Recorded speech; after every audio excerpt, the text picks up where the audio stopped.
We're live. We're good. All right. Welcome back to Friendsgiving Football.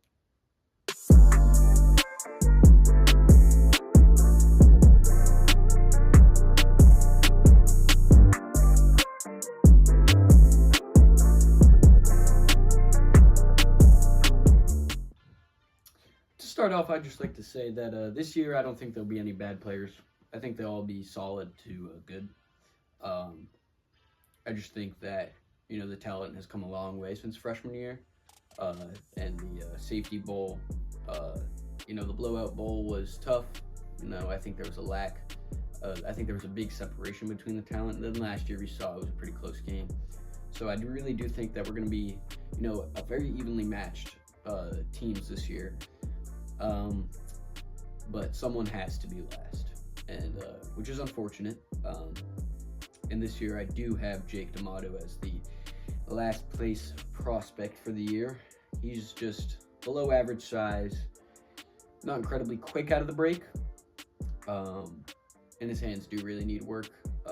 One thing I've noticed is that he tends to try to come around the ball sort of like this, instead of coming out and closing his hands around the ball, which, it's just something you work on in the off season, which is, that's why we're here, that's why it's this time of the year. I've seen that he's been putting work in. I've actually put in some work with him, but other than that, he's just not incredibly quick, not incredibly tall, doesn't have a great frame, but he is a great glue guy. He does a lot of things right, really boosts team morale. He'll pick you up when you make a bad play, and he'll put the other team down when they do as well. So, you just love to have someone like that on your team, and frankly, I think that he could score 1 to 2 touchdowns in this upcoming game. Maybe get 5 or 6 receptions, and just be a guy that you get at the end of the draft that'll make a play or two. And you just love to see that if you're a captain in this year's draft, to see that the pool is this deep. But yeah, other than that, I don't really have much else to say. He's just a solid player. So at number 17, we have Jake D'Amato. At number 16, we have Thomas Duncan. He's very average at a lot of things. He's not the fastest, not the strongest. Doesn't have the greatest drive. But he's going to talk shit. Sorry for my language, but yeah, he's a Hall of Fame chirper. He'll do his job, which, his job is being the chirper. He'll get in your opponent's head, and, you just love to see that. He'll catch a touchdown, maybe 2, maybe a couple short in breakers, but, on defense, if he's matched up with anyone higher than 16, it's probably not going to be great. He'll probably let up some pretty big plays. He's just not really that spectacular. He's really not that spectacular in any way when it comes to the sport. He's just good. That's really all he is. He's good. And I think a lot of people have gotten better, and I think he has gotten better over the years. I just think not as much as other people. So, 16, Thomas. At number 15, and honestly probably a surprise to most of you, we have Callan Stewart. He had an amazing first half last year. He just was the workhorse for the White Widows. But he's on the shorter end, so the deep ball probably isn't in his arsenal. He is strong, so he'll be physical off the line of scrimmage, but other than that, he's kind of quick underneath. But what worries me the most is his the way he's going to handle his injury. He really doesn't want to hurt his collarbone again, right? We all know that if he hurts it again, then he's probably going to have to get surgery, which is never a good thing. So he's probably going to be playing, a little more just safe, just play it safe, so he doesn't have to go through that again, which, I mean, obviously we saw last year. He was taken out of the game. He had to be rushed to the hospital, which was very unfortunate. And I really don't think that he's going to be, going 100% just because of the injury. But, I mean, he has the chance to be. I mean, he could prove me wrong. He proved me wrong last year, right? I mean, up until the end of the first half, he was solid. He was just a really solid guy. He was actually in the MVP conversations, which is, really surprising.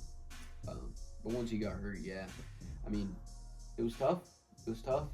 I really do think that the injury worries are there. I do think that if he's able to get over the worriedness of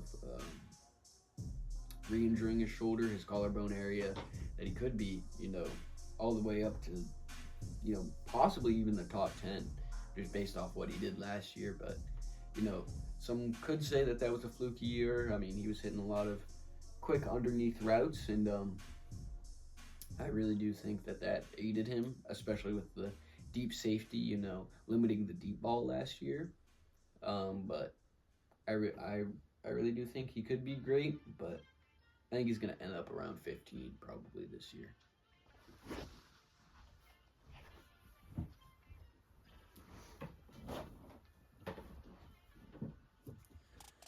At number 14, we have Luke Hussey, and in my opinion, he's one of the most overrated players in Friendsgiving football history.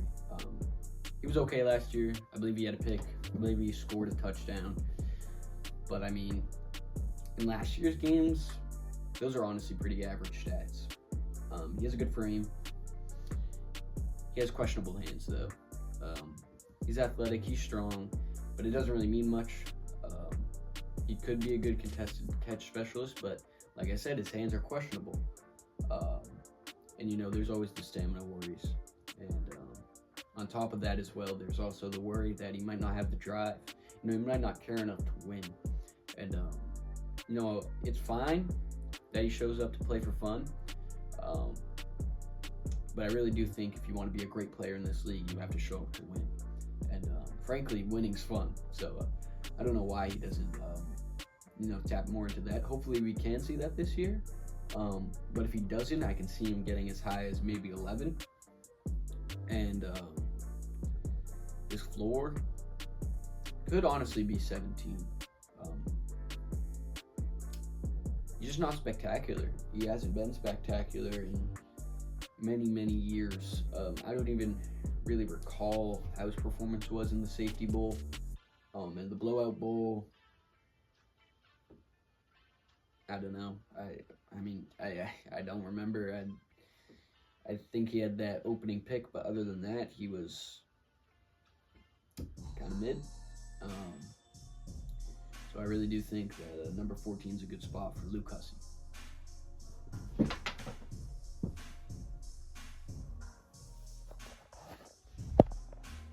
At number 13, we have Tyler Allen. He didn't play last year. He was suffering, I believe, a glute injury, lower back injury. I know he had been dealing with a elbow injury. I don't think any of those are going to affect the way he plays this year. I think he's long recovered from most of them. My main concern is he's a little slow out of his breaks, and his hands aren't the best. But I do think he has great drive, and I really do think he only cares about winning. And he'll be a very, very solid team player for whatever team he plays for. Defensively, there could be struggles. I could honestly see him as a plug-and-play quarterback, too. His arm's decent to good. But I really do think he only cares about winning. He really, really wants to win this one, because I was talking to him the other day, and he said, going into his rookie game, which was the Blowout Bowl, he said that he didn't care enough going into it, and that's why he had some drops in the first half, and he did respond in the second half. He had a pretty good second half in that game, but, if he can figure it out, that's awesome. If he can go in with the right mindset, I really do think he could be good to great in this game, and maybe even the most improved player. maybe a comeback player of the year. But there is someone higher on the list that I would consider for that award. Maybe a couple people. So, it's gonna be a tough award to win this year, but I really do think TTA has the ability to be good. Just all that matters is approach. We'll have him at number 13 in these rankings, though. At number 12, we have Daniel. He's just a great athlete. He's still not incredibly, familiar with the game. I think he's going to be a little bit of a liability on defense. But he's got great frame and great drive, and it's wonderful to have in your locker room. I mean, he will pick you up, and he's an underrated trash talker too. He'll get in the other team's ear. He's passionate about winning, which is something you love to see from a player that you can get at pick 12. He's just solid. I think he'll go higher just because of the upside that he has, but I do think defensively he could struggle a little bit. I also don't know if he'll be able to make the game. He recently switched schools, which is just a travesty for the Merrimack and Merrimack sports community as a whole. But he's great. He's awesome, and I really do think that he'll be something special. At number 11, just outside the top 10, we have Tyler Hussey, the most improved player last year. He had 3 interceptions. Now, is that a sign of great defense or bad throws? You'll never know. I really do think it was more of a fluky game. I don't think he'll get 3 picks again. He probably will draw a favorable matchup. So that is something to look forward to with Tyler. From what I've heard, he has questionable hands. But last year, he did have some good grabs. So, he could prove me wrong on that. He'll be solid defensively. We saw it last year with the 3 picks. He was the defensive player of the game. I do believe it was a little fluky. And I would like to see more on the offensive end. If he had maybe 1 more touchdown, it could have put him into the top 10, but I don't know. It's tough to rank a lot of good players like this. So at number 11, we have Tyler Hussey, a controversial pick. At number 10, we have Jack Nichols. I know, he was the rookie of the year 2 years ago. He was great in that game. Last year wasn't spectacular. Seems that he lost a step. Formal number 1 overall pick has questionable stamina nowadays. He has great hands, though. He'll catch anything. I don't think he's the fastest. I'm not 100% sure. But definitely with a good matchup, he could be something great. He could shine. He could win a most improved player, could win most valuable player with a good matchup. He's very matchup dependent. I think last year he got a really good, or a good matchup in the sense that it was great competition. Not necessarily the best for him where he could perform, as opposed to his rookie year where he had a really good matchup and really showed why he belonged. But yeah, defensively, I think he played pretty good. I think he only let up a couple touchdowns tonight, which, you let up a couple touchdowns, you're like, wow, that's good defensively, but it's also Nate Johnson we're talking about. He's a touchdown machine in these games. We'll get to that a little later. But yeah, number 10, we have Jack Nichols. I think he's going to fall off a little bit this year, but I really do hope he proves me wrong. He's a great kid. He has a lot of great aspects to him. Like, his drive is amazing. He doesn't like losing, and he will do anything to win. So number 10, we have Jack Nichols. At number 9, we have Chris Veluzzi. He's just a solid quarterback option. You can get him for not a very high price tag, and he's just solid at QB. He had some rookie mistakes last year. Good amount of interceptions, and a late one that could have ended up costing his team the game, but he responded. He threw a game-winning touchdown to Nate Johnson, and he just has winning DNA. I don't believe he's lost a game.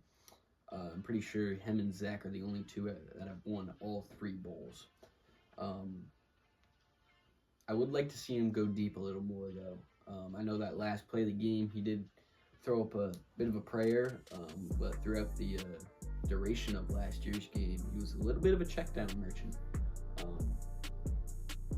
We'll see if that affects anything. We'll see if the teams, might, start game planning to play a little more underneath rather than over the top like they had been in the first half of last year's game. I think after the first half, they kind of started to shut down the underneath game. So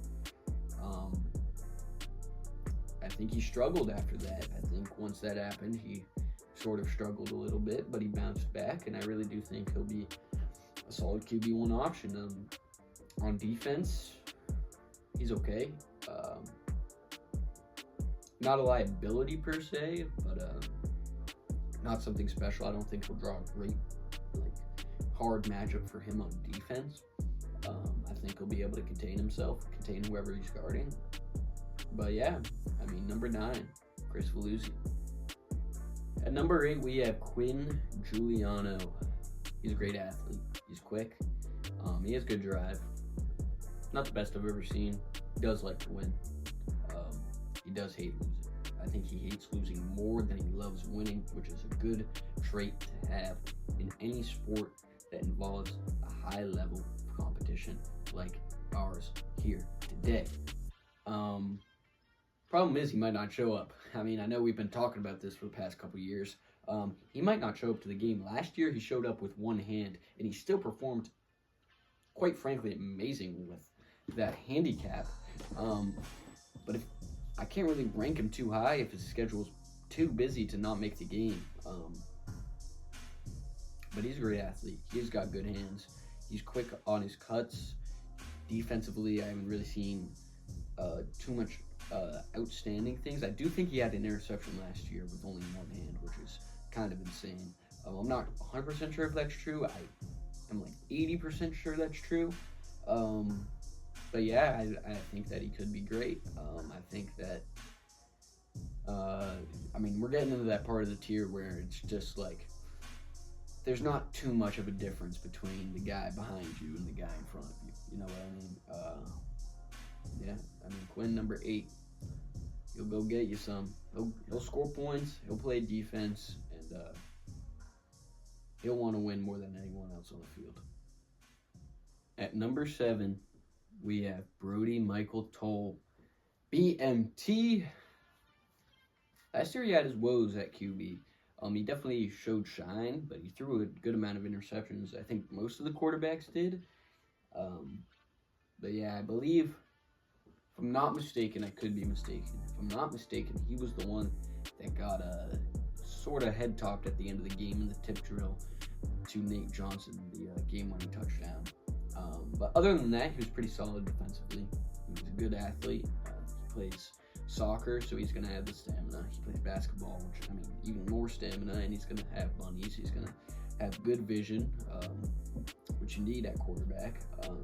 But even at receiver, his ball tracking abilities are very good. And he really does take the game very seriously, which is a great trait to have. I've said it in previous rankings. If you want to be there and you want to win and you take the game seriously, it really does mean a lot. I just think that there are better options, maybe not necessarily at QB, but just in general. But yeah, he doesn't have the most experience with football. That's pretty much all I have to say about Brody. At number 7, we have Brody Toll. Number 6, returning to the game this year, we've got Griff. He's coming off a serious knee injury. And some may wonder, has he lost a step? I personally, I don't know. I think he has the ability to be a great route runner. I think he has good hands. I really do think he has a good arm as well. I think he could play quarterback. He could play receiver. He could be a safety. He could play man coverage. I think he'll be good at anything he does on the field. I just don't think he'll be the most spectacular at anything. I haven't heard much about his approach to the game. We actually do have an interview coming up with him at the end of this segment. I mean, I don't have too much to say on him. I don't know him very well personally. But he's got solid hands. He's got solid arm. I think in the blowout bowl he was a little disappointing, but I also do think that was because of the mismatch in the talent of the two teams was shown off there. And I just think that, I think he probably did lose a step since the knee injury. So, I mean, we'll see. But right now I have him at number 6, which is still a great ranking. But, I mean, we'll see. Number 6, we have Griff. At number 5, we have probably the most reliable player in Friendsgiving history, Caden Martin. First off, I would like to say this guy is fast. He is very, very quick. And he has always been a solid pick. If you can get Caden on your team, you are getting a solid player. No matter what. He is very solid on defense. He is great in the short game on offense, and he will burn you deep if you're not careful. So, I mean, I would like to see maybe a little more drive out of him, but even with that, I mean, I don't think he's in the lower half of drive, that's for sure. I think he's in the upper half. I think he has, I think he's grown a lot. I think he's gotten stronger, but I really think that his main, strength is his speed, and I think he knows how to utilize it very well on the field. His hands are solid. He had a couple really good contested catches last year, if I'm not mistaken. But yeah, I really don't see a world where Caden Martin will never be a good, honestly, a great pick in every draft that he's in, the value you can get him in. And honestly, I'm surprised he hasn't, moved up. I guess that's on me, but I do think the top 4 ahead of him probably are better players. I do think that he is probably the 5th best player in this league, though. So at number 5, we have Caden Martin.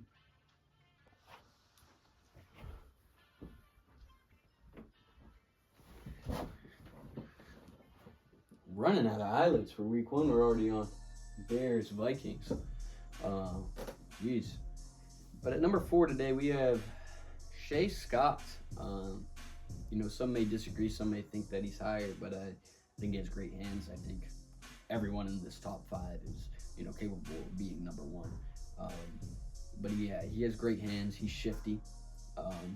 My only concern is he might be a tad slower than expected, but that's really only because he's a tank. I mean, he's like, I don't even know how much a kid weighs, but it's all muscle. He's constantly in the gym.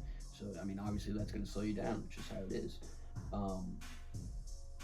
My main concern with Shea is that he may not take the game serious enough, just based on the fact that,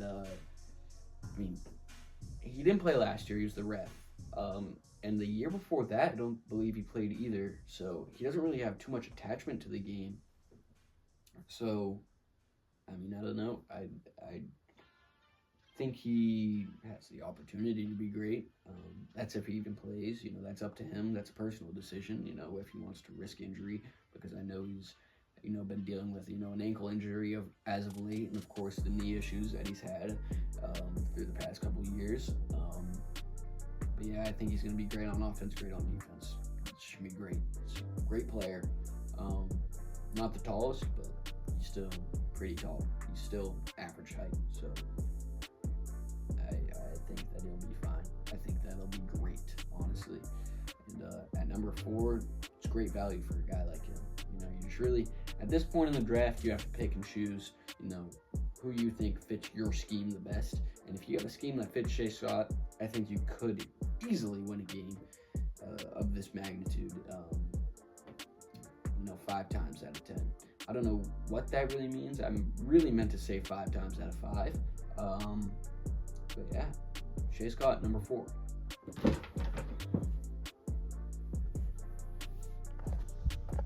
At number 3, we have Captain Zach Rate. Honestly, I think that's his nickname now. He is probably, well, not probably, he is the best captain in Friendsgiving history.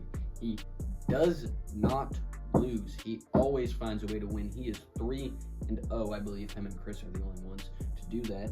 They've been paired on the same team every year. He's not the quickest, but he's tall and physical. So, I mean, he makes up for what he lacks in speed, in physicality, and height and ability to go grab the ball anywhere. And he will not give up. He will show up the entire game no matter what. He will not quit. That is one of the things I like most about Zach. I think he takes the game serious, more serious than most people. And I really do think that he just doesn't lose. So if you have Zach on your team, your chances of winning at least have to go to 60-40, maybe even 70-30. I don't have too much to say. He's going to be good on defense. I'm curious to see how, the lack of reps at defensive back in the actual football season will translate to the game. I think he'll be fine, but maybe some growing pains here and there. But yeah, Zach Rate, he's number 3 for a reason. He doesn't lose. I think he's a great player. I think there are just 2 guys that are better than him, all time statistically in this. And at number 2, we have Caden Dine. He could have been better at QB last year, but he's a great defensive player. He'll lock up whoever he's guarding. Just how it is. He has great contested catch ability. We know that. He caught a ball through a fence last year that was somehow ruled incomplete. Looking back on the tape, it was most definitely a completion. I think the ref just, had a bad angle there. But yeah, he threw a couple picks. He threw an early pick 6, which was concerning to say the least. But,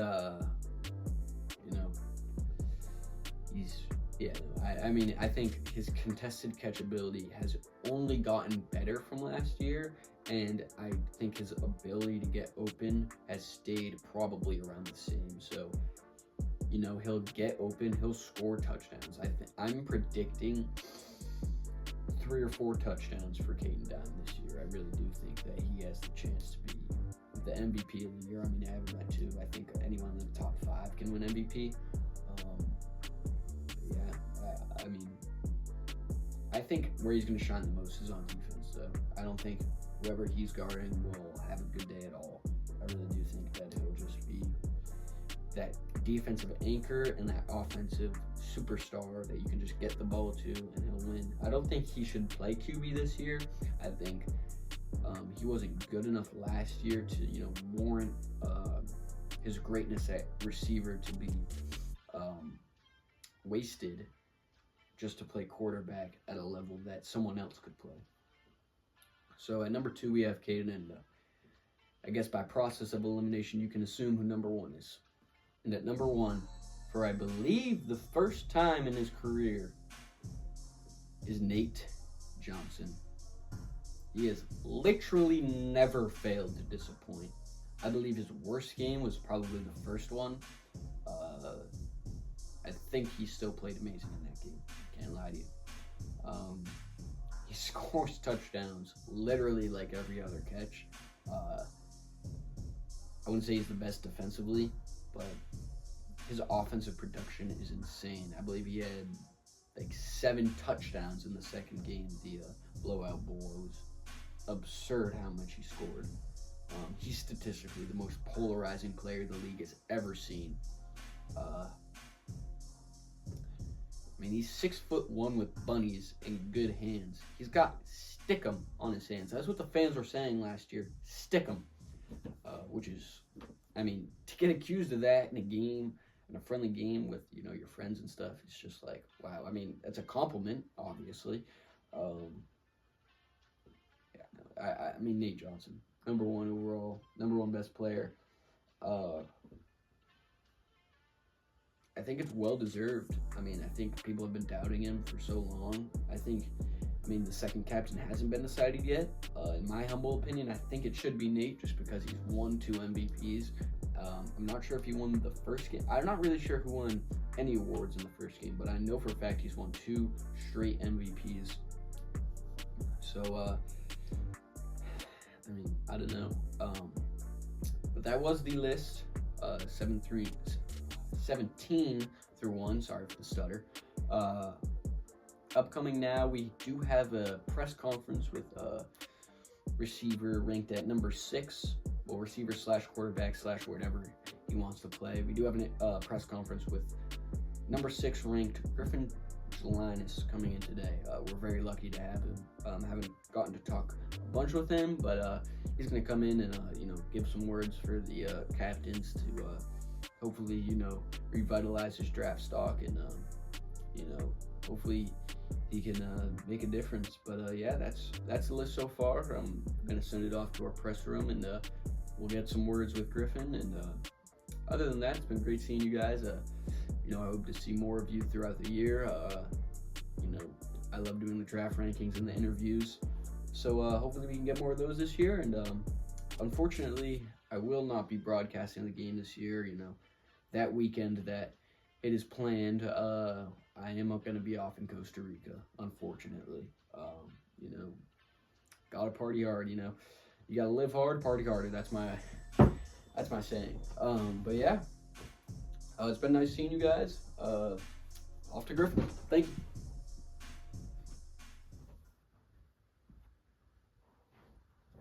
Someone left their computer open. I don't know why. Hello. I'm Griffin Jelinas, receiver, quarterback, cornerback, safety. I'll play anywhere for you. All right. This is not time for questions, right? This press conference, I just want to get some things off my chest going into this season. Some people have been writing me off, saying that I might have lost a step because of a knee injury. To them I say, up yours, right? Up yours. I'm going to be the best. I'm going to be the best. Plain and simple. I'm going to do whatever I can in my power to help my team win. That's just who I am. I don't lose. I don't like losing. I lost one time. That was the blowout bowl.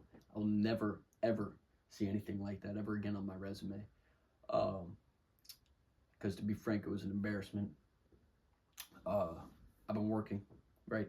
A lot of people like to say that they've been putting in work. I've actually been doing it. I haven't been vocal about it, but I am now. I'm going to be the best, and I'm going to put in the work to be the best.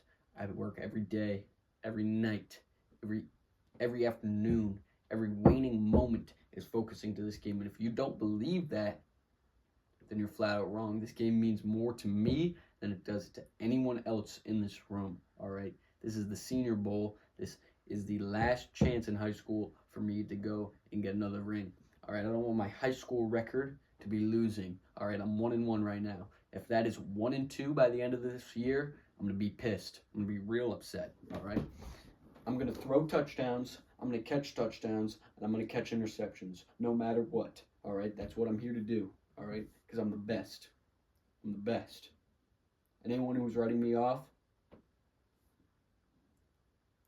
go write another story, because this one's mine. All right? We good? Thank you.